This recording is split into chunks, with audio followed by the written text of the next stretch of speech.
Good morning, everybody, and welcome to the Smarketing Show. This is one of the hottest topics right now we're receiving from business-to-business salespeople. How do I shoot the selfie video or self-shot videos? Look, if you're like me, you may feel like a caged animal at home and you want to communicate in video, whether it's a selfie or you're doing some screen sharing, video conferencing. Today, we'll talk about some pro tips you can use to look the way I think you want to look.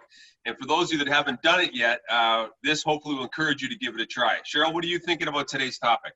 So not only is it a way for people to communicate with their customers and clients, and I know we've talked about that a lot on the Smarketing Show, but video, especially now, given the circumstances we're under, is the best way for people to express emotion. I would rather hear from a CEO of an organization expressing to us how they're handling the COVID-19 situation as a business in a form of a video than I would read a text, which, to be honest, is all kind of seeming the same as they're coming through my inbox. So it allows you to express emotion, which is a benefit, especially given these circumstances, because that's what I look for when I look for a message from a CEO, as an example. Well, you know, the old saying is picture says 1,000 words. So if a picture says 1,000 words, what does a video say, right? And we don't want you saying the wrong thing. Now, on a previous show, I mentioned my analogy of the pool party, and I use this all the time with people thinking about doing a video, right? We've all been to that pool party. We show up, we got our bathing suit in the bag, but we're waiting for somebody else to jump in the pool because we don't want to be the first fool. Then once one goes in, another one goes in.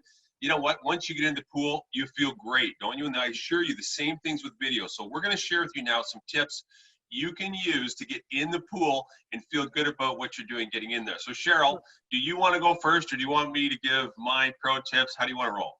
I'll start with one tip, and I just want to also clarify that today we're specifically talking about technical tips, so things that you can do to make it look better. The content, that's a whole other conversation, which I think we're going to talk about next week.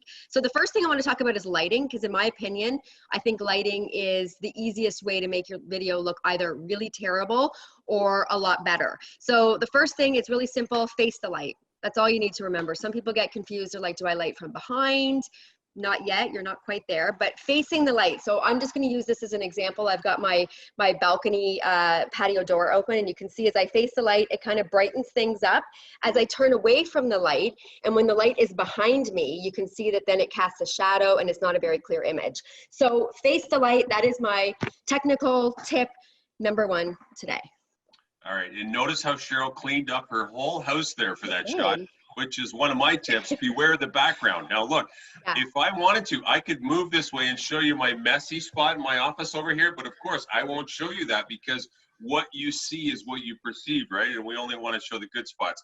Cheryl, maybe if you give us a quick shot of your kitchen, that might show the reality behind the scenes. Yeah, it's like when you ask your child to clean their room and they shove everything into the closet.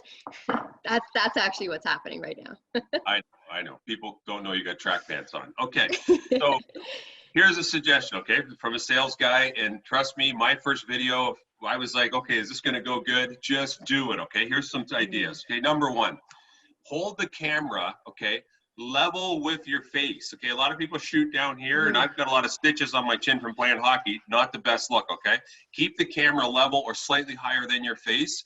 The other thing I would suggest is a lot of people, when they shoot video, and we're talking from a camera here, okay, don't hold the camera vertical, hold it sideways. Personally, I think it feels better, especially on LinkedIn, that feel that where the video goes. And keep in mind, why we're suggesting video, for if you're in sales or marketing, whatever, we're seeing like 5 to 10x the engagement on video versus that still picture, you know what I mean? That stock photo of multicultural group being happy at computer. Get away from that stuff. You can do a lot better. So I mentioned the background, how to hold the camera. Here's another one, okay? Classic one, Cheryl, I see happening all the time.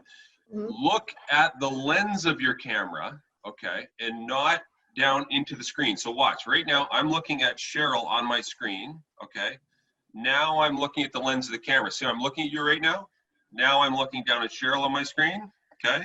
Now I'm looking at the lens. The same thing applies with your camera. Look into the lens of your camera when you're talking, because really you want to talk one-on-one. I think Cheryl will talk about that in a second. Yeah. One of the tips that I give, regardless of whether this is a video that you're shooting or whether you're just, the talent for a video that's being shot in more of a production environment, is picture yourself looking at and speaking to one person and one person only.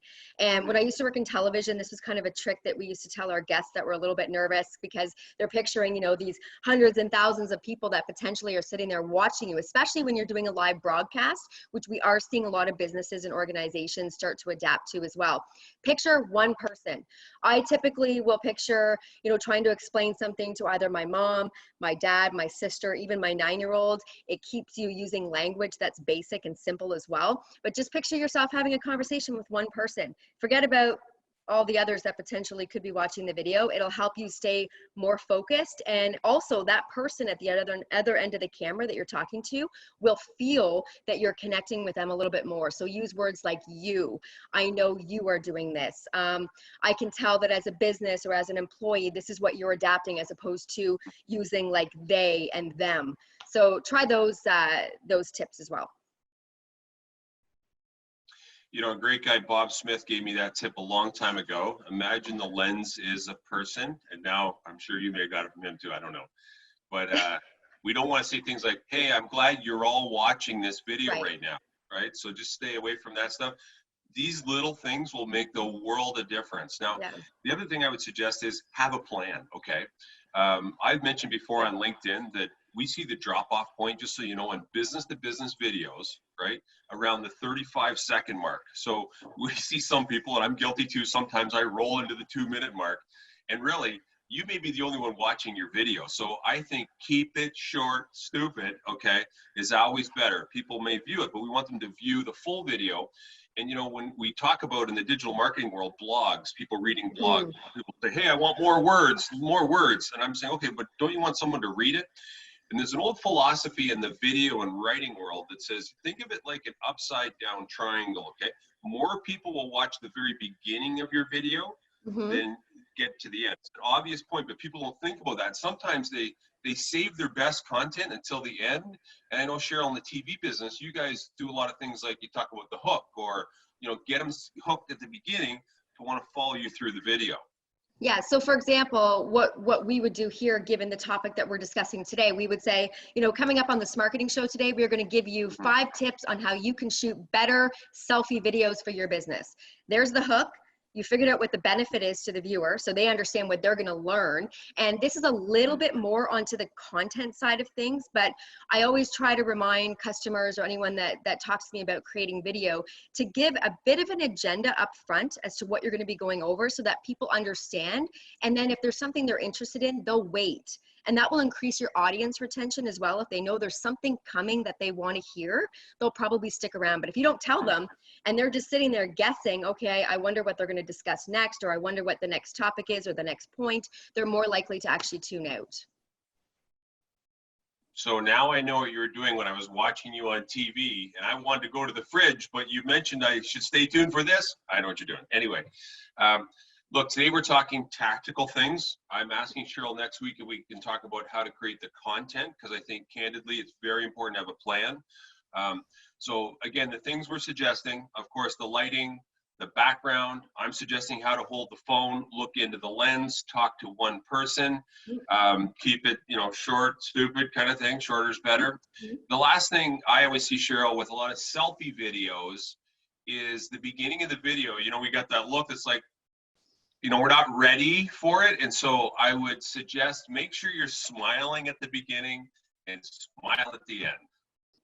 There's a lot of really good apps that are out there that can help you do a bit of editing if you want to do a bit of trimming off the front or off the end. iMovie is a great one. If you have an iPhone, it pretty much comes standard with your phone or with your device, but there's a lot of them out there. Just take a peek on your app store. If you're interested in like uploading a script and you're worried that you're not going to be able to memorize it and you don't want to hold the piece of paper behind the lens, there's an app called Teleprompter Lite. I've talked about it many, many times before with clients. It's really great. You can upload a script and it'll actually just scroll for you. So it still looks like you're looking into the camera as you're using the app. It's fantastic. I love it. Awesome. And folks, for you old schoolers like me, I just duct tape my notes to the screen. That's what I do. Okay. So just in case you're wondering, but I do have notes. Okay. So I try to stay on track. So Cheryl, great ideas. I think not enough people are doing video. Look, there's a huge appetite for video. You don't have to have a production studio, green screen, all that stuff. I go back to my pool party analogy, okay? Sometimes you just got to jump in with what you're wearing, okay? You may never look perfect. You may not like your body at the beginning, what you're wearing. Just get in there, trust me.